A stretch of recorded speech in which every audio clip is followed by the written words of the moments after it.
Srikrishna committee సూచనలను పక్కన పెట్టి రాష్ట్రాన్ని కాంగ్రెస్ పార్టీ ఎందుకు విభజించాలి అనుకుంటుందని షర్మిల ప్రశ్నించారు. మన రాష్ట్రాన్ని విభజిస్తే ఎవరికి లాభం? తెలుగు జాతి ఒక్కటిగా ఉంటే ఎవరికి నష్టం? వైఎస్ఆర్ లాంటి సీఎం ఆవిర్భవిస్తే తట్టుకోలేని బలహీనత ఎవరికి ఉంది అంటూ నిప్పులు చెరిగారు షర్మిల. తూర్పుగోదావరి జిల్లా కాకినాడలో ప్రసంగించిన షర్మిల రాష్ట్రానికి వైఎస్ఆర్ చేసిన సేవలను గుర్తు చేశారు. ప్రతి సోదరులందరూ కూడా రోడ్డు మీదకి ఎక్కి దాకా కూడా విభజన విషయంలో యూపీఏ ప్రభుత్వము శ్రీకృష్ణ కమిటీని నియమించింది.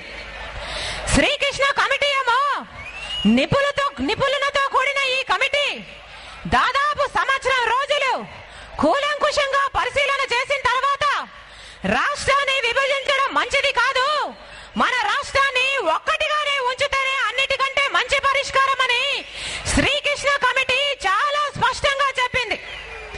మరి ఈ కాంగ్రెస్ పార్టీ ఆ నిపుణులతో కూడిన కమిటీని వారి సూచనని పక్కన పెట్టి ఇప్పుడు మన రాష్ట్రాన్ని ఎందుకు విభజించాలనుకుంటోంది? మన రాష్ట్రాన్ని విభజిస్తే ఎవరికి లాభం? తెలుగు జాతంతా ఒక్కటిగా ఉంటే ఎవరికి నష్టం? తెలుగు గడ్డ మీద రాజశేఖర్ రెడ్డి గారి లాంటి ఇంకో ముఖ్యమంత్రి ఆవిర్భవిస్తే తట్టుకోలేని బలహీనత ఎవరికి ఉంది? మంచి పనుల ద్వారా ఓట్లు సీట్లు సంపాదించుకునే సత్తా ఈ కాంగ్రెస్ పార్టీకి ఉండి ఉంటే ఈ రోజు ఈ గతి పట్టుండేది కాదు. కానీ మంచి పనుల ద్వారా ఓట్లు సీట్లు సంపాదించుకోలేని ఈ కాంగ్రెస్ పార్టీ చెడు చేసైనా సరే సంపాదించుకోవాలని కేవలము వారి స్వార్థ రాజకీయాల కోసమని మన రాష్ట్రాన్ని విభజించడానికి పూనుకుంది ఈ కాంగ్రెస్ పార్టీ. రాజశేఖర్ రెడ్డి గారు ఒకవేళ బ్రతికే ఉంటే మన రాష్ట్రానికి గతి పట్టుండేది కాదు అని సాక్షాత్తు ప్రధానమంత్రి గారితో సహా కోట్ల మంది ప్రజలు అభిప్రాయపడుతున్నారు. కేవలము ఒక్క రాజశేఖర్ రెడ్డి గారు మాత్రమే